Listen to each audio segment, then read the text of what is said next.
Bookcase and Coffee presents Buzzing About Romance, a quick shot of romance. Hi, everybody, and welcome to Buzzing About Romance, a quick shot of romance. And on this episode, I am joined by podcast contributor Heather, and we are reviewing The Ozone by Kelly Jamieson. This is book one of her new series, Bears Hockey 2. Welcome back to the podcast, Heather. Hey, Leah, thanks for having me. Okay, so you want to read the synopsis from Goodreads for us? I definitely do. He's on the defense against love, but scoring in the ozone is so much fun. Owen Cooke, I have one goal, to be the best hockey player I can be.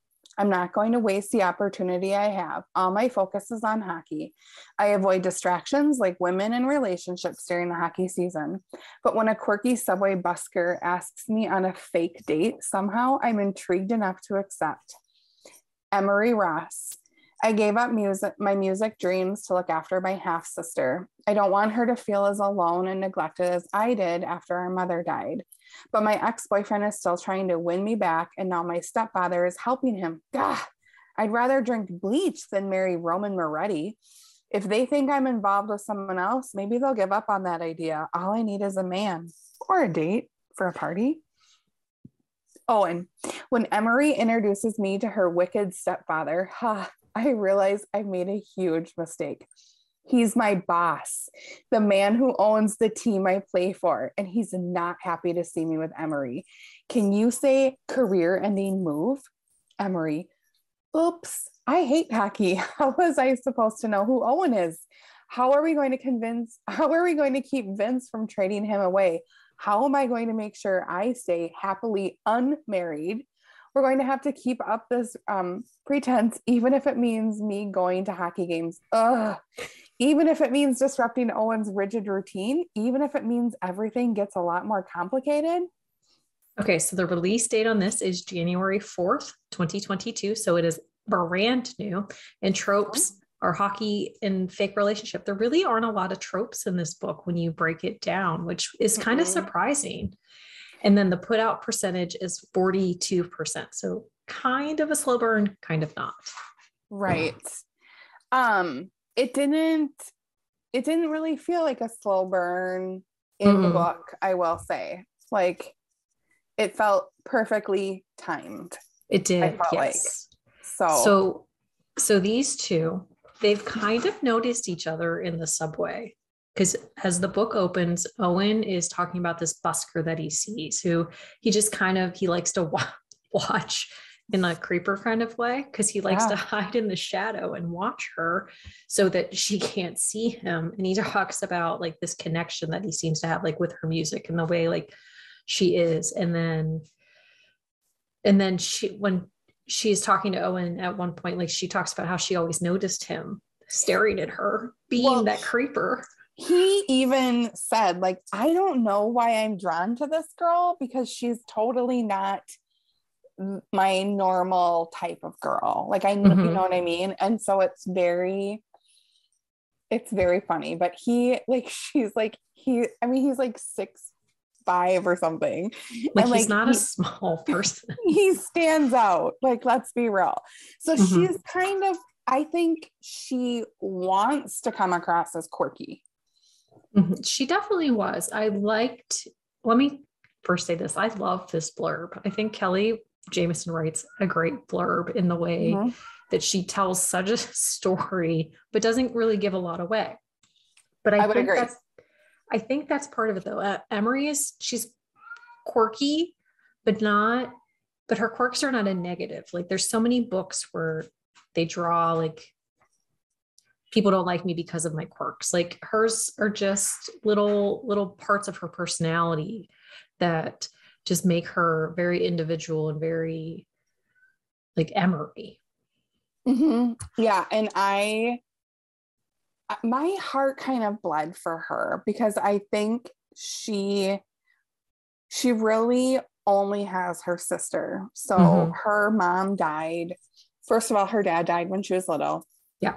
And then her mom died, and she has her younger sister, Kat. And so she has really taken over like parenting of this 12-year-old girl. And I think as mothers, you and I can agree that parenting a 12-year-old is hard. It's very hard.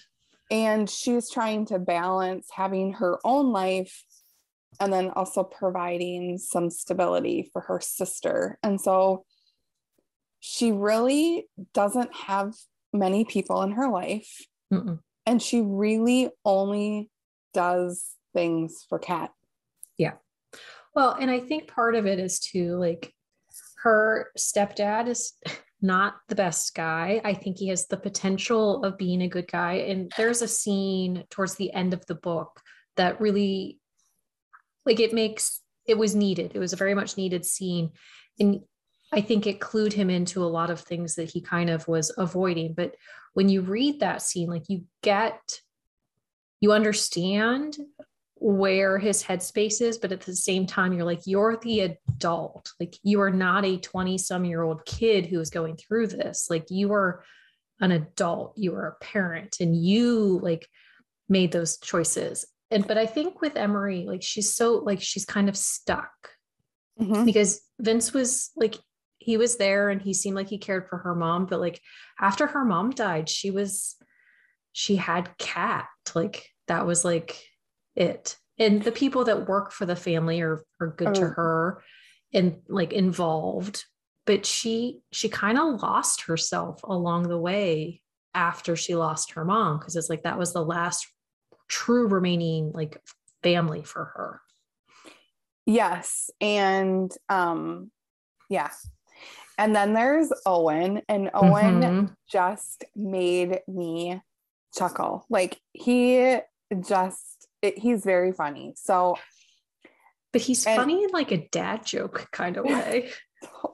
Very, in my line of work, we call them very rigid thinkers. And so he is a very rigid thinker, very routine oriented, is not flexible really, like, in his thinking, like, you know, like, he can't, he's very single-minded. Like, this is my goal. I will do everything possible to achieve this goal, no matter how much attention it takes me. And honestly, like, I know that you loved Owen. I had a hard time connecting with Owen. I really did, because he seemed like a really good guy, but unless it revolved around hockey, he didn't really want it around. Like, he's friendly with his teammates, but like, they don't have that like really bond. Like bond. Yes. But you can tell like his teammates want that with him, but they're kind of like, you're so strict, like they throw that addiction word around. And when you read the story, you understand why like that really gets to him. But and I think that they're onto something, you know, like there's a lot going on in Owen's life. I don't want to give it away for anyone, because you have to get to that spot, but he has a lot going on. And so there's a reason that he is so focused, single-minded and focused. Like, my goal is that I play hockey, and I'm going to be the best hockey player that I can be. And in order to do that, it's like his body is his mechanism and machine to get him to be the better player. And then I think a coach said to him, like, his coach said, you know, something about love and your family will be there when hockey ends. And he was like, hockey is going to end? Yeah. Like it was one of those like aha moments, but it wasn't an aha moment in that moment for him. Like, it came later. Because he was like flabbergasted that the general manager would have the gall to say that hockey is not going to be there forever. Because I think they throw the word workaholic around, and it's true. Like, he was so focused, especially during hockey season, because they talk about like how he does like extra skates and how he's constantly watching games and constantly watching films and constantly like studying, and anything he reads, it's about hockey. But the one that made me laugh the most in this whole book there was a scene where for people who are not hockey familiar, the only people that can address a ref on the ice are the coaches, or if you're a captain or assistant captain. So if you have an A or a C on your jersey, then you can address the refs. So the refs made a bad call, or the wrong call. And he said, no, that's not right. You know, this, and he explained it. And then like a couple more refs came up and they're like, no, he's actually right. And he's like, and he just skated off. Like, it wasn't like he was gloating. It was like, nope, I'm right, you're wrong. And it was like, he didn't even question. But the thing is too, like in his explanation to the ref, he goes like step by step, like why he was wrong. And it's like, I understand like the need and the want to like, to get to the nitty gritty of your sport, but like, it was a lot. This was, okay, that's one of the things. This is, if you are somebody who is not, if you're new to hockey and you're interested in learning about hockey, Kelly does a fantastic job of explaining the game. So if you don't understand the game, or you watch it, but you're like, I need a little bit of a tutorial, I think Kelly does a fantastic job of explaining it. Well, and I think in this book too, it goes both ways, because we have this Roman character who pops up, and he's kind of a nuisance in Emerie's world, where he talks about different plays and different calls, and he explains them wrong and calls them the wrong thing. Like I was dying. Like laughing. That whole power play scene where he's like, it's a 5-on-4 or 4-to-5 or whatever he was calling it. I was chuckling to myself. And he's not wrong. It is a 5-on-4, but it was just it's the way he was the power play. But that's the thing, like the way he was explaining it and the way he was like so certain, like this is what it's called and this and this and this. And it's like, yeah, they refer to it as that, but you still have to like call it what it is. Like, well, and that also made Owen more annoyed. So Vince is her stepdad who owns the New York Bears. And he is sort of pushing her ex-boyfriend Roman for her to get married to Roman, who is not a nice person. He's not a great guy. And she is thinking it's about money, because they are like next level money people. You know what I mean? They have staff and whatever. So she drags Owen. She's like, hey, I really, I need you to come to this party with me. And he's like totally out of his comfort zone. He's like, oh, okay. So he shows up, and then they're at this party, and he realizes, he's like, oh my God. Well, because he, like, the owner is there, and the owner's like, why are you here? He's like, this is my date. And Emerie's like, oh, this is my stepdad. And then the GM of the team is there. Like, I think his coach was at the party. And the coach is like, this is a bad idea, Owen. Well, and that's one thing I didn't like about these people, is they're like, you can't be dating her. And it's like, just let it happen. Like he's an adult. And and I also love the timing of this, because also for people who are new to hockey, they call it an all-star break. And so in the beginning of February, there is always an all-star game, and it's like this huge event, and it's in a different city, and it's a big deal. And then players from each team goes. Well, the players that don't go to the all-star game, usually a lot of them go on vacation, and they go on vacation with their teammates, and they go somewhere beautiful and fun, and they, post pictures on Instagram. So Owen's buddies are going to, was it Aruba or they somewhere? They went to Aruba.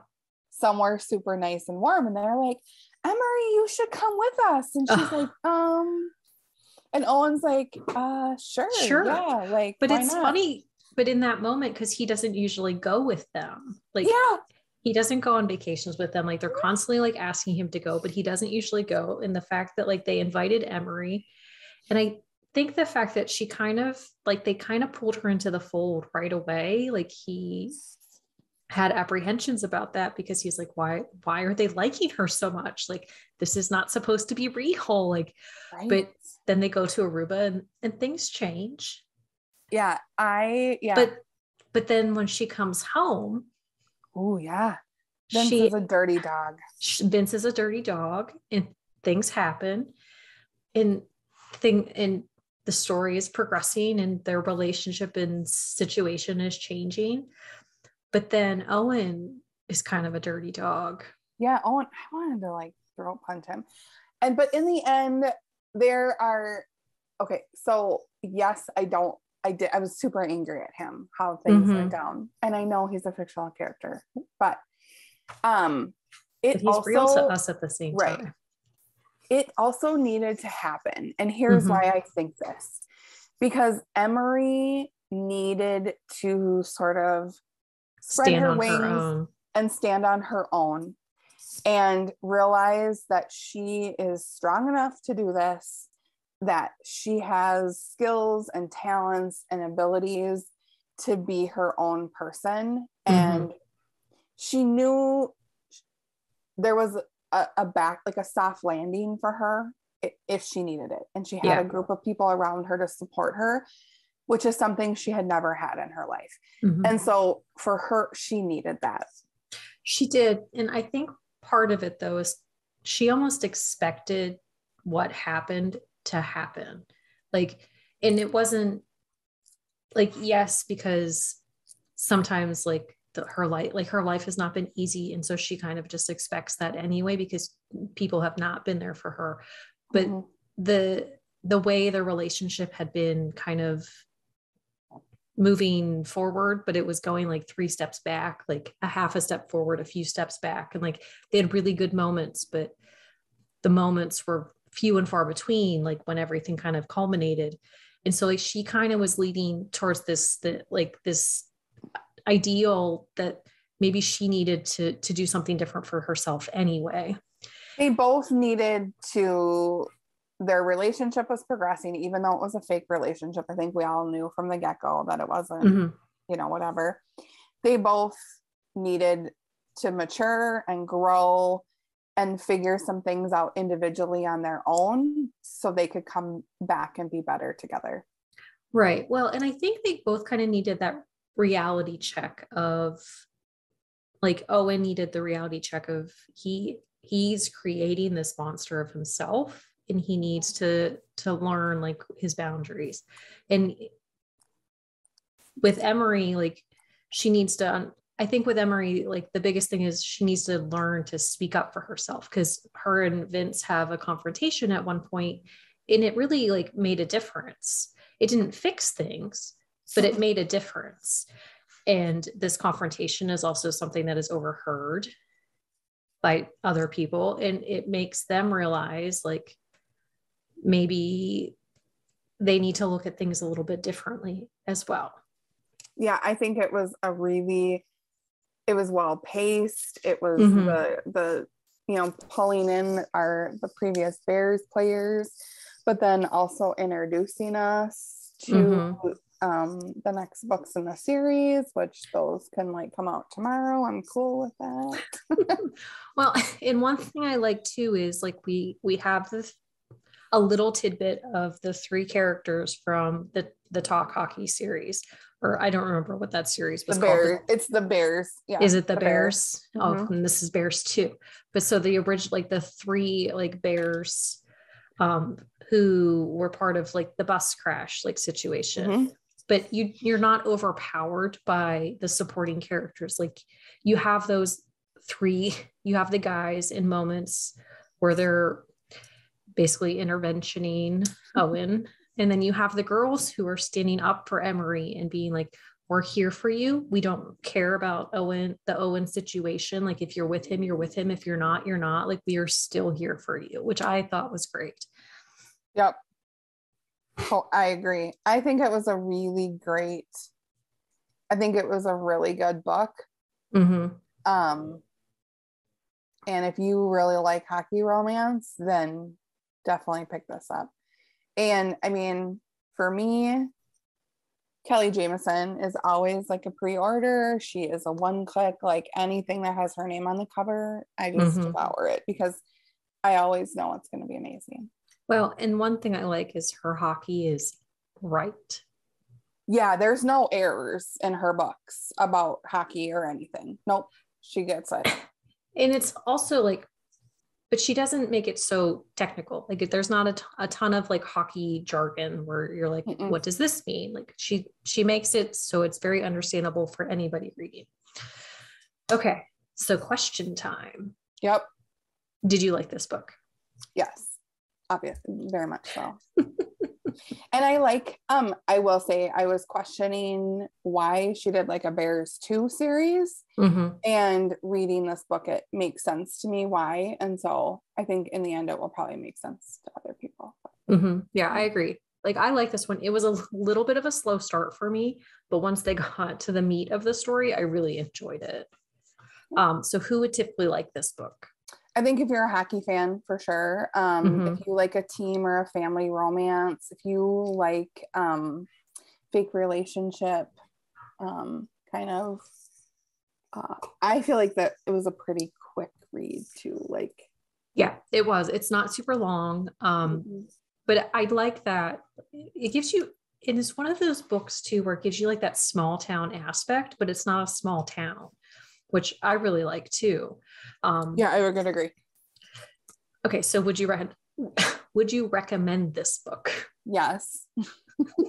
Yes, of course. Like that's the thing. Like everybody in our hive of readers loves Kelly Jamieson, and we are constantly talking about how amazing her books are, and she's just a wonderful delight of a person too. So my sister-in-law actually on Christmas said, oh, I have a gal that I work with. She's into hockey romance, and she's like, she needs a list of people. And I was like, oh, well, I got that. I pull out my Post-it note and I'm like, okay, so here we go. And Kelly Jamieson was at the top of the list. And I was like, tell her to check Libby. It's in the Hennepin County Library system. I got this. I got this. Like, I was born for this, let me tell you. Okay, so do you have a book you think we should review for a quick shot of romance? If you do, and you want us to read it and then talk about it, send us an email at thebees@bookcaseandcoffee.com. Thank you so much, Heather, for joining me on this quick shot of romance. Anytime. Thanks, Leah. Happy reading, everybody. Find us on Instagram at buzzingaboutromance or on Twitter at buzzingromance. If you like the podcast, please leave a review. If you'd like to support us directly, join the Bookcase and Coffee Patreon and receive exclusive content only available to Patreon members. Check out bookcaseandcoffee.com for our on-the-shelf show notes.